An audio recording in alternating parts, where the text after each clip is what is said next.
ফি জান্নাতি ইয়াতাসাআলুন আনিল মুজরিমিন।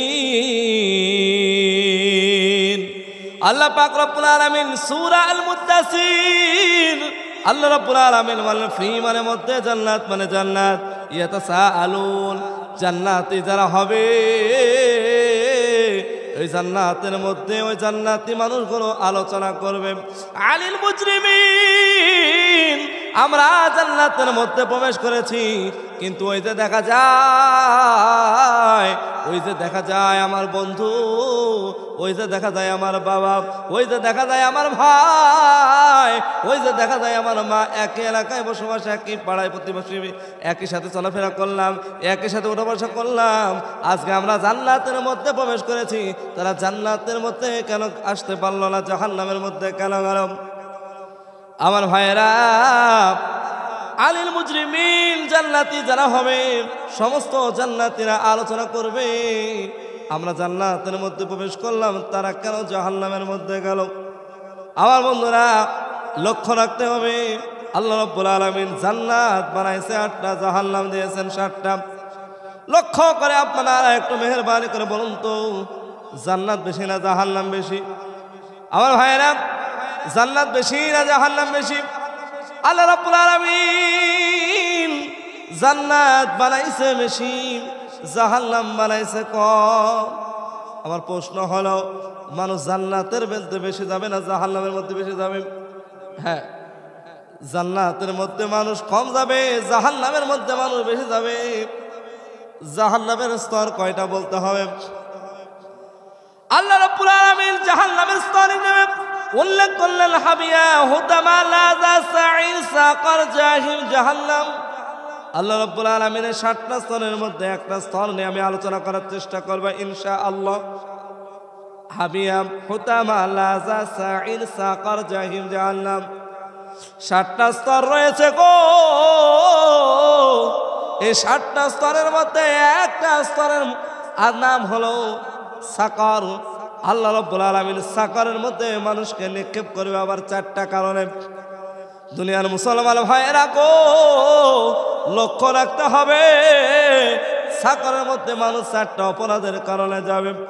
আনিল মুজরিমিন সমস্ত জান্নাতি মানুষগুলো একত্রিত হয়ে বলবে, কিরে ভাই, আমরা তো জান্নাতের মধ্যে প্রবেশ করেছি, কিন্তু তারা জাহান্নামের মধ্যে কেন গেল?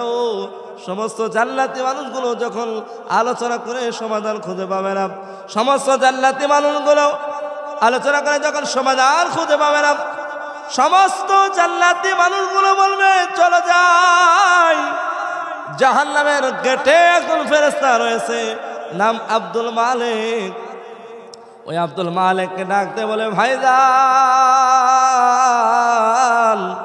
আব্দুল মালিক, মেহেরবানি করে বলুন তো, আমরা জান্নাতের মধ্যে প্রবেশ করলাম, তারা জাহান্নামের মধ্যে কেমনে গেল? কি বা অপরাধ, কি কারণে জাহান্নামের মধ্যে তারা গেছে? কর্কশ ফেরেশতা আব্দুল মালিক ডাকতে বলবে, ভাইজান আমি তারা কেন জাহান্নামের মধ্যে গেছে বলতে পারবো না। তোমরা যদি জিজ্ঞাসা করা লাগে সমস্ত জান্নাতি মানুষগুলো তোমরা প্রশ্ন করতে পারো জাহান্নামী মানুষদেরকে। সমস্ত জান্নাতি মানুষগুলো জাহান্নামী মানুষদেরকে উদ্দেশ্য করে বলবে, মা সালাকাকুম ফি সাকার। কিরে ভাই,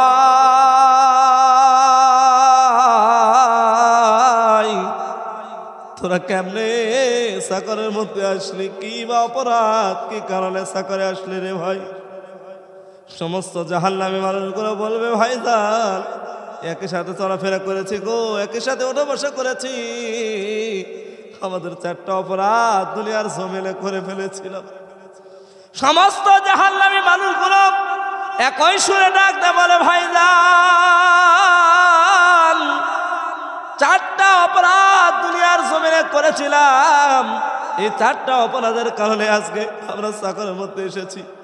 এর এক নাম্বার কারণ হলো আল্লাহ রাব্বুল আলামিন ডাক দেওয়ার তুলে আর মানুষ হলো আল্লাহ রাব্বুল আলামিন বলেন ক্বালু লাম নাকু মিনাল মুসাল্লিন।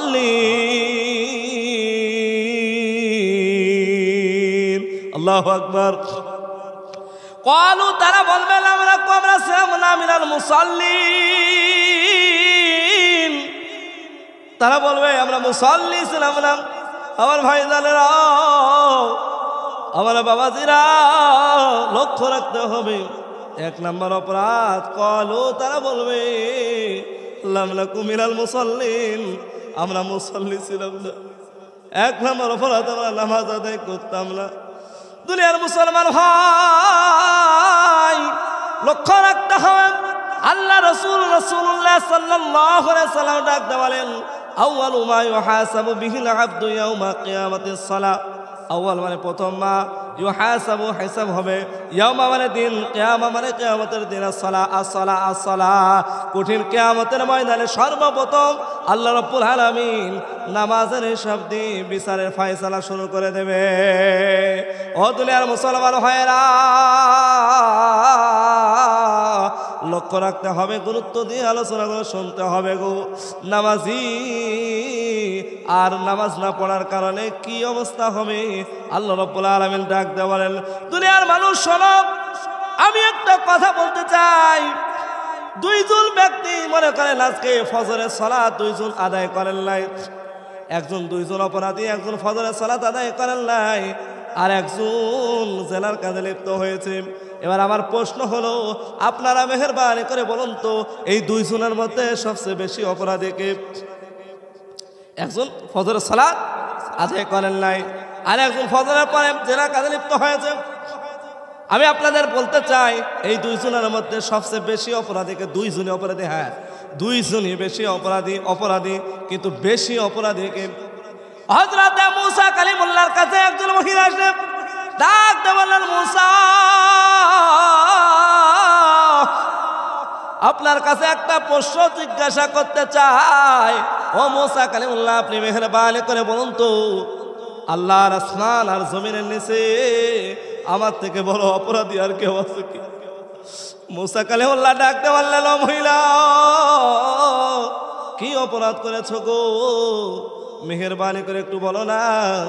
মহিলা ডাক দিয়ে বলে মুসা কালিমুল্লাহ আমি জেনা করে ফেলেছি, অবৈধভাবে বাচ্চা এসেছে, ওই বাচ্চাকে আমার হত্যা করে ফেলেছি। মুসা কালিমুল্লাহ মেহেরবানি করে বলুন আমার থেকে বেশি অপরাধী কি আল্লাহর জমিনে আসমানের নিচে আর কেউ আছে? মুসা আল্লাহর পক্ষ থেকে ওহী আসার আগেই বললেন ও মহিলা আমার দরবার থেকে ত্যাগ করো, আমার দরবার ত্যাগ করো, তোমার থেকে খারাপ মানুষ আল্লাহর জমিনে আর কেউ নাই, আল্লাহর জমিনে আর কেউ নাই, তোমার থেকে খারাপ ব্যক্তি আর একটাও নাই। আমার ভাইরা আল্লাহ রাব্বুল আলামিন জিবরাইলে পাঠায়া দেয়, জিবরাইল মুসারে বলো আল্লাহর পক্ষ থেকে কোনো ওহী আসার আগে, কোনো ফয়সালা আসার আগে, আল্লাহর পক্ষ থেকে কোনো ফয়সালা আসার আগে কোনো রকম ফতোয়া দেওয়া যাবে না। জিবরাইল ডাকতে বলতেছে ভাইজান ও মুসা কালিমুল্লাহ আল্লাহর পক্ষ থেকে ওহী আসার আগে, আল্লাহর পক্ষ থেকে ওহী আসার আগে, আল্লাহর পক্ষ থেকে ওহী আসার আগে আপনি তো কোনো বিচার কোনো কিছুর ফয়সালা দিতে পারেন না গো, আপনি কেন ফয়সালা দিলেন? আল্লাহ তো রব্বুল আলামিন ফয়সালা অন্য দিয়েছে। জিবরাইলের কথা শুনেন মুসা কালিমুল্লাহ অবাক হয়ে গেলেন, বললেন কি ভাই জিবরাইল আপনি কি বলতেছেন? জিবরাইল ডাকতে বলতেছে ভাইজান আল্লাহ দিয়েছেন ঘোষণা এই মহিলার থেকেও খারাপ ব্যক্তি আমার সমাজের মধ্যে চলাফেরা করে, উঠা বসা করে। মুসা কালিমুল্লাহ ডাকতে বললেন কে তারা? আল্লাহর ফেরেশতা জিবরাইল ডাকতে বললেন মুসা কালিমুল্লাহ তারা হলেন ওই ব্যক্তি যারা সুস্থ থাকার পরও নামাজ আদায় করে না, ওর থেকে খারাপ ব্যক্তি আল্লাহর জমিনে আসমানের নিচে আর একটাও হতে পারে না। ক্বালু লাম নাকু মিনাল মুসাল্লিন, আমরা সুস্থ থাকার পরেও নামাজ আদায় করি নাই, এই কারণে আমরা সাকারের মধ্যে এসেছি। 2 নম্বর অপরাধ ওয়ালাম নাকু নুতঈমুল মিসকিন,